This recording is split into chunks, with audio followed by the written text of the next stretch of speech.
For this look, we are going to start off with our eyes this time, and I am putting all over the lid right now the Color Tattoo 24-Hour Eyeshadow from Maybelline. This is in the color 80 Creamy Beige. I've put this in my favorites. I love it on its own as a base. It's just awesome. So I'm just putting that all over the lid, and now going in with a surprise Wet n Wild dollar eyeshadow that I love. It's in the color Nutty. It's just their singles, and it's just an awesome shadow. This just gives a little bit more dimension on the outer corner, just working that into the middle of the lid.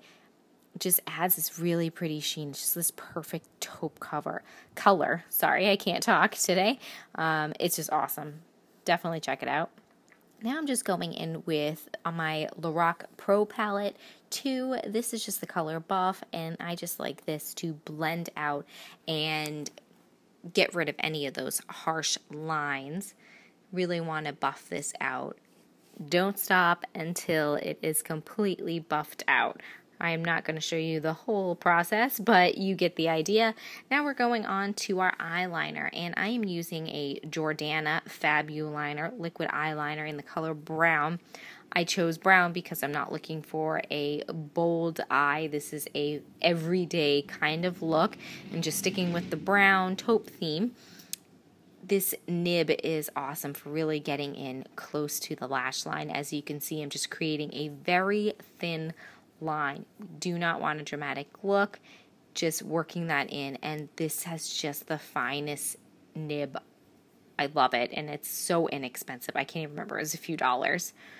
And then just creating a wing. We don't want to do a huge wing. It's just a little, almost like a kitten flick, but I'm just adding that in now and making sure that everything is connected.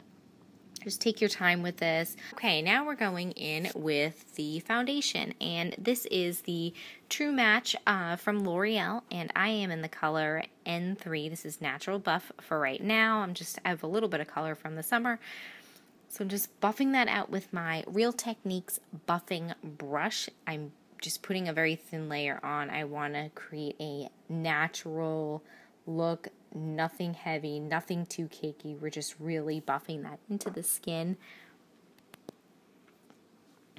And again, just buff, buff, buff. This brush is awesome for creating that natural skin, just really better than your skin type of thing.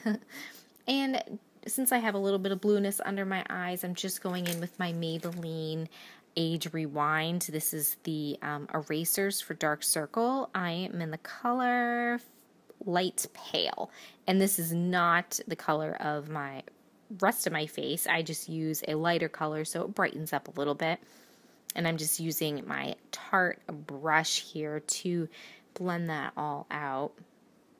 And again, just using a thin layer here. This is where I can color correct without using a lot of foundation. I don't want to cake on, and it's nice because it just brightens at the same time, covering those dark circles. So just make sure to blend that out. And going in with the Revlon Colorstay, this is the concealer. I'm in the color Fair. And again, this is not my color. I'm using a brighter color to brighten areas and get rid of some discoloration that I do have. I like to do this as I do with my under eye eraser, just to cover up areas that need more attention rather, instead of caking on that foundation. This is a nice way to get that cake-free look, but still getting the coverage you need only in those certain areas. So just blending that out. And my new love is the Anastasia. This is the Dipbrow Pomade in the color Blonde. I've started a new eyebrow routine for the last couple weeks. I will post a brow routine video because I feel like I'm starting to get my perfect routine for my brows, but until then, I don't want to film a video just yet. I'm still playing with this. This is the first time I've used the pomade, and I love it. I went to Ulta, and I picked it up, and it's just awesome.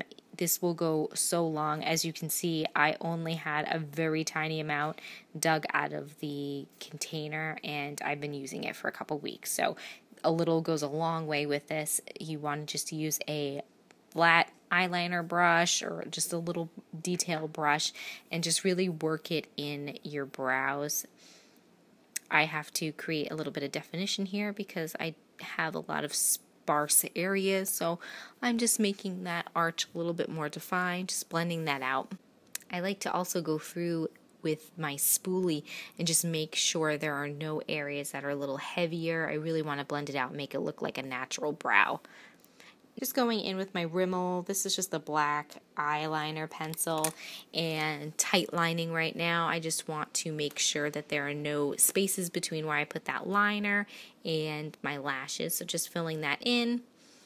And then going in with my eyelash curler, of course, before we put on our mascara, just to curl my lashes. I'm using my Lash Stiletto from Maybelline. This is the waterproof version of this mascara, and I'm just adding a few coats of that. I've been using this. It's an oldie but a goodie, and I went back to it because I used to use it all the time, and I completely forgot this existed, and I said, you know what, I did like that. I'm looking for a lot more length and volume. I do have some short lashes, and I do like this formula a lot. My camera was not filming. Good Lord. I am so sorry. I did apply my Becca Beige Tint in the color Lychee on my cheeks and on my lips. Sorry. That was horrible. So sad. Well, that's the completed look. I hope you liked it. It is something I've been wearing almost every day. Super light, perfect for the summer. It's just an everyday look. You could vamp it up with some lashes if you want, but I hope you like it. Thanks so much for joining me, and I'll see you in my next video. Bye.